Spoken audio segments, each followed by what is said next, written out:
dalam rangka mengantisipasi dinamika yang terjadi saat ini di market.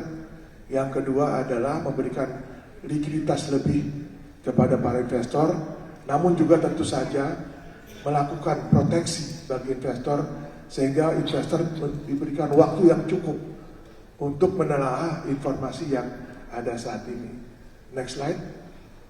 Ini adalah, tadi saya bilang bahwa ketika melakukan ini kita tidak lakukan sendirian.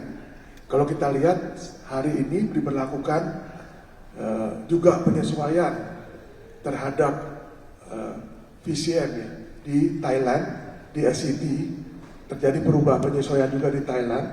Nah, kalau kita lihat di ARB beberapa bursa, kita bisa lihat bahwa memang saat ini di bursa yang ada yang asimetris, jadi artinya punya Indonesia yang tadinya simetris ya 20, 25, 35 menjadi asimetris karena ARB-nya 15%, sementara batas atasnya masih 20, 25 dan 30%. Itu sama dengan yang terjadi di Philippines Stock Exchange.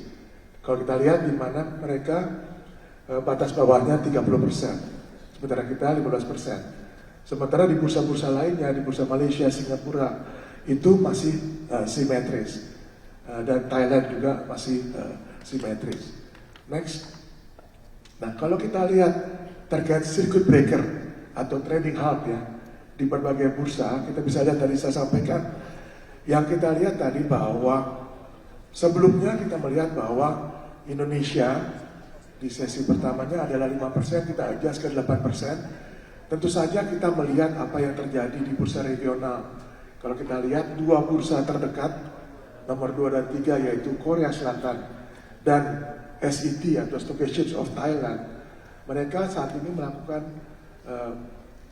batas yang penurunan batas menjadi 8, 15 dan 20. Nah, ini yang kita lakukan sehingga kita lihat bahwa artinya kita cukup konservatif di mana di beberapa bursa itu bahkan ada yang 10% seperti dengan Filipina. Jadi artinya kita memberikan ruang likuiditas kepada para investor untuk bisa bertransaksi lebih daripada 5% yang kita lihat cukup sensitif, tapi kita juga cukup konservatif, tidak menaikkannya ke angka 10% seperti Filipina, karena kita ingin bahwa transaksi kita masih bisa terjadi proteksi kepada investor dan juga dari perdagangan yang wajar, transparan dan efisien.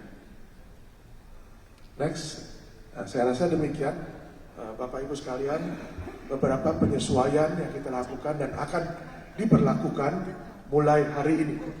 Jadi aturan ini berlaku mulai tanggal 8, ada perubahan SK ya, SK direksi, sebagaimana juga arahan yang disampaikan OJK kepada menindaklanjuti arahan OJK yang disampaikan kepada Bursa Efek Indonesia. Jadi demikian saya sampaikan, dan sekali lagi saya ingin sampaikan kepada teman-teman sekalian bahwa ini dilakukan karena mengantisipasi dan juga melihat kondisi market yang terjadi.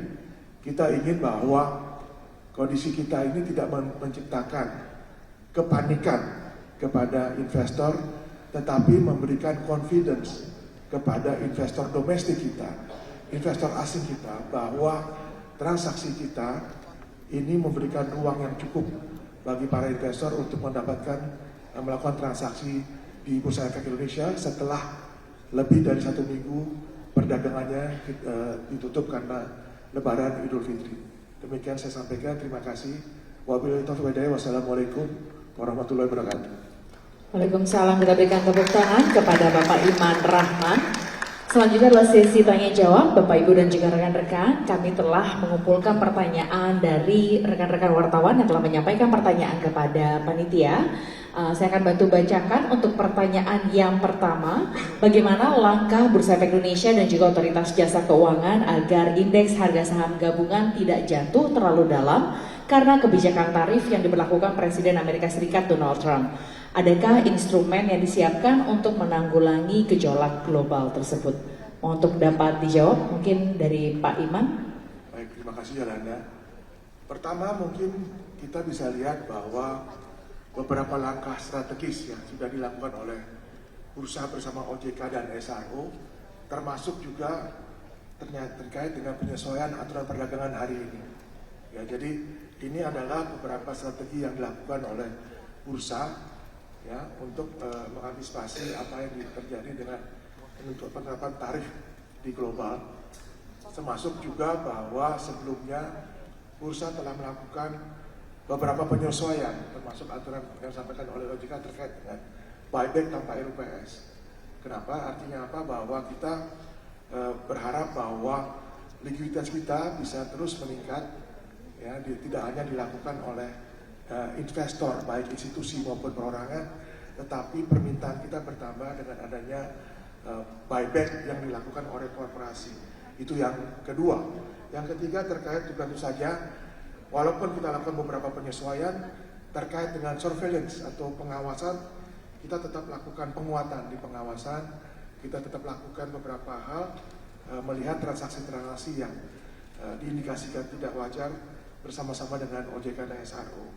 Dan yang terakhir adalah tentu saja, ini yang saya rasa paling penting dan tentu saja kita perlu lakukan tidak hanya oleh bursa maupun juga dengan SRO, tetapi dilakukan oleh seluruh lembaga, bahwa komunikasi kita ke market, komunikasi investasi tidak hanya dilakukan oleh OJK dan bursa, tetapi dilakukan oleh seluruhnya terkait dengan komunikasi kepada publik dan media, sehingga hari ini kami melakukan press conference terhadap apa yang dilakukan di bursa, sehingga tadi mudah-mudahan bisa memberikan confidence tambahan kepada para investor di pasar modal.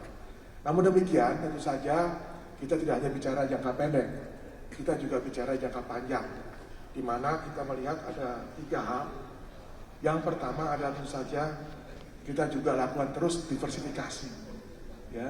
Kita lakukan diversifikasi mulai dari produk, ya, termasuk structure warrant, ya, kita lakukan single stock futures, ya, kita melakukan KBI kontrak berjangka asing, instrumen asing, dan kita lakukan beberapa hal, termasuk juga terkait dengan instrumen lain seperti saat ini sedang kita kaji terkait ETF, ya, ETF emas misalnya. Jadi yang kedua adalah juga tentu saja peningkatan likuiditas kita lakukan dan peningkatan infrastruktur.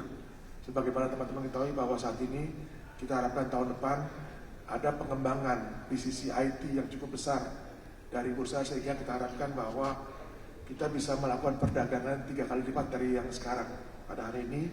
Kedua, beberapa instrumen likuiditas seperti liquidity provider juga sedang kita tinjau. Ini kita sedang lakukan juga, termasuk juga terus terang kita sedang melihat bagaimana rencana dengan diskusi dengan OJK ya Pak Adit terkait pembukaan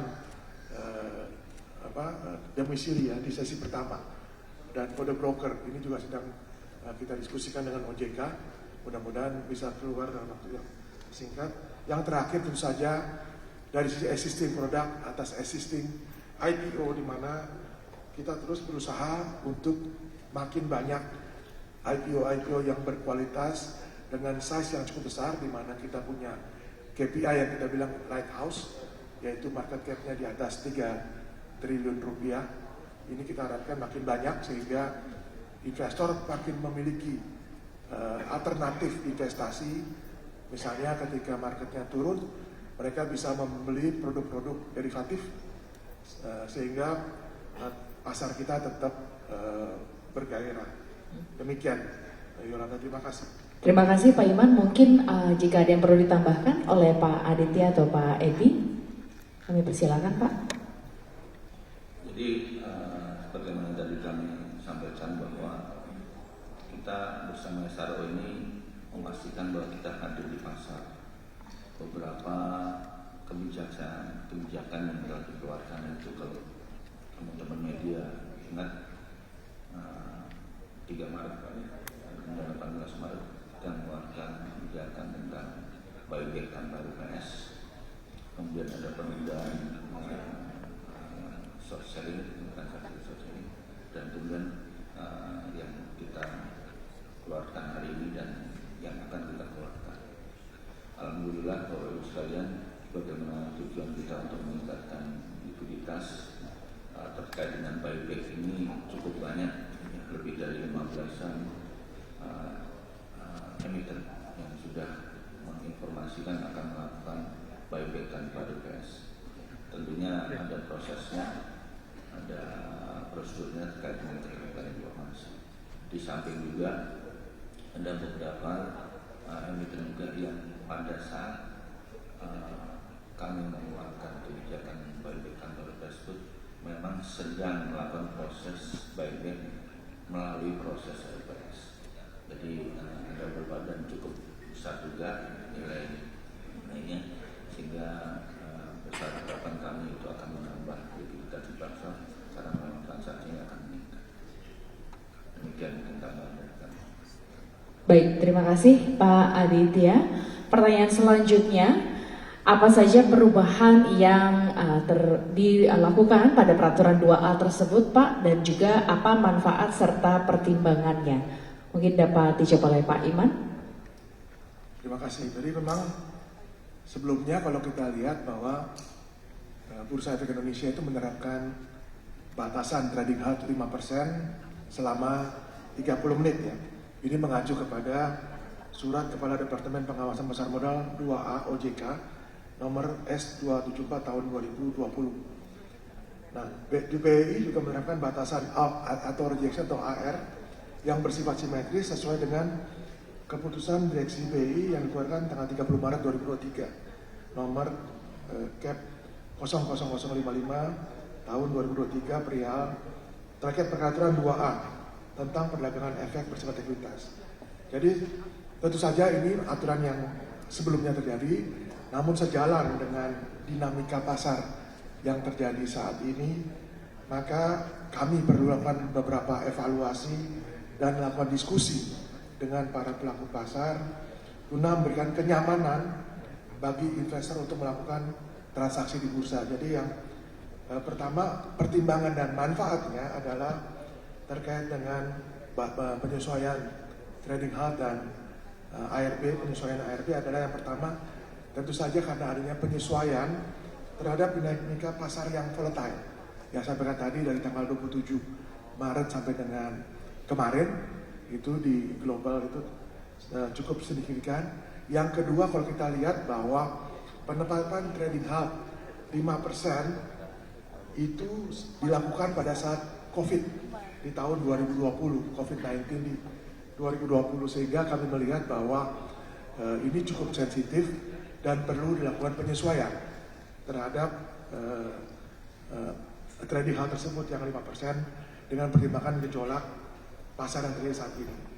Yang kedua juga sekaligus Bursa Efek Indonesia juga melakukan penyesuaian batas auto rejection bawah untuk meredam volatilitas pasar yang tinggi disertai dengan tekanan jual yang signifikan dari berbagai sentimen yang ada. Dengan kebijakan adjustment daripada ARB ini kita harapkan market tidak mengalami volatilitas yang tinggi. Itu yang pertama, tentu penyesuaian dari dinamika pasar yang cukup volatile. Kedua adalah pertimbangannya untuk menjaga keseimbangan antara perlindungan pasar dan likuiditas perdagangan. Saya sampaikan tadi bahwa ketika trading halt itu tujuannya sebenarnya adalah untuk menghentikan kepanikan dan memberikan waktu kepada investor untuk merespon informasi yang ada. Jadi ada waktu. Oleh sebab itu kami merasa bahwa 30 menit itu cukup bagi investor untuk mencerna informasi yang terjadi di pasar yang biasanya terjadi secara tiba-tiba. Dengan adanya penyesuaian trading halt ini dapat mengurangi, kita harapkan false trigger ya. Jadi mudah-mudahan memberikan ruang juga yang lebih luas untuk menyesuaikan diri tanpa mengorbankan berbagai proteksi terhadap kualitas pasar. Dan yang terakhir tentu saja pertimbangan untuk melakukan ini adalah tadi saya sampaikan di awal adalah benchmarking dengan batas trading halt yang ada di bursa global, terutama di Thailand dan Korea Selatan, di mana mereka menetapkan trading halt sama persis dengan Bursa Efek Indonesia saat ini. Jadi kalau kita lihat bahwa namun kita cukup konservatif karena di beberapa negara bursa juga menetapkan bahkan sampai dengan 10%. Terima kasih ya. Terima kasih Pak Iman atas jawabannya. Untuk pertanyaan yang terakhir, sejauh ini bagaimana pemetaan terhadap potensi, resiko dan juga antisipasi untuk menghadapi dinamika perang dagang global? Mungkin dapat dijawab oleh Bapak Jeffrey Hendrik. Mohon perkenan Pak Jeffrey. Baik, terima kasih. Mungkin terkait ini kita harus melihat bagaimana pergerakan bursa-bursa dunia paling tidak dalam kurun waktu beberapa hari terakhir.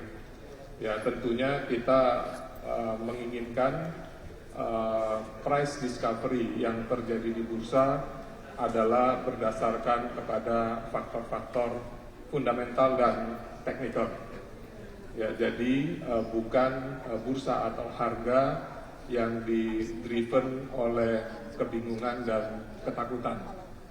Oleh karena itu, kita telah mengambil beberapa tindakan yang telah disampaikan tadi, karena kita melihat bahwa sampai dengan kemarin, ya, fluktuasi atau ketidakpastian di tingkat global itu masih sangat tinggi. Ya, tadi juga sudah disampaikan beberapa bursa global juga sudah mengambil beberapa kebijakan, ya, seperti yang dilakukan di Taiwan dan di Thailand. Ya, jadi itu adalah bentuk mitigasi yang dilakukan bersama oleh OJK dan SRO untuk memastikan bahwa perdagangan di Bursa Efek Indonesia tetap berjalan secara teratur, wajar dan efisien. Ya, kemudian kita juga melihat beberapa faktor baik domestik maupun global yang masih ada, misalnya terkait dengan pelemahan rupiah, ya, yang selama masa liburan Idul Fitri itu juga mengalami pelemahan. Kemudian kondisi makroekonomi yang kita yakini secara fundamental semuanya masih baik sampai saat ini.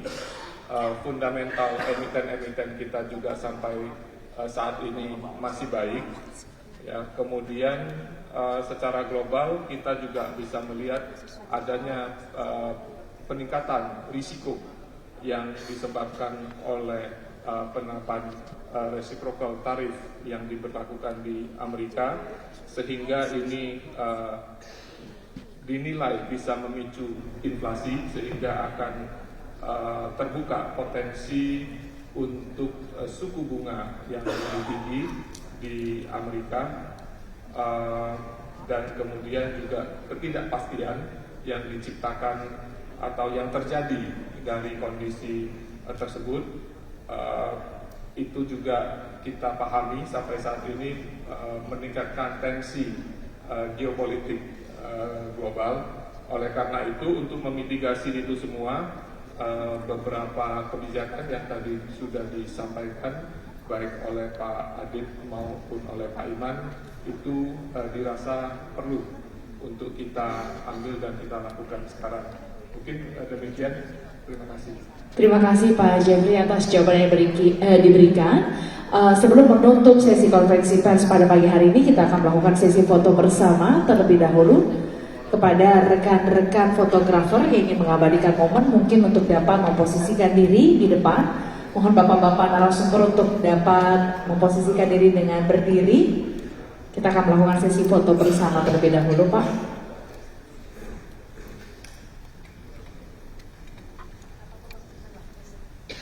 Kami persilakan rekan-rekan fotografer untuk dapat mengabadikan momen ini. Boleh di tempat terlebih dahulu mungkin bapak-bapak.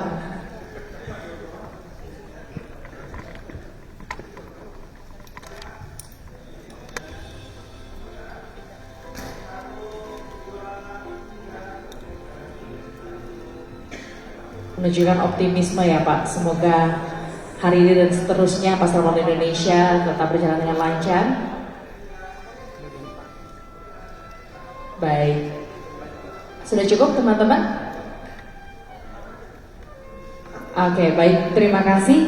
Dengan demikian, konferensi pers terkait penyesuaian peraturan nomor 2A tentang perdagangan efek, bersifat ekuitas dan juga surat keputusan direksi tentang perubahan panduan penanganan kelangsungan perdagangan di Bursa Efek Indonesia telah berakhir. Kami ucapkan terima kasih atas kehadiran dan juga partisipasi rekan-rekan sekalian. Selamat pagi. Wassalamualaikum warahmatullahi wabarakatuh. Terima kasih rekan-rekan.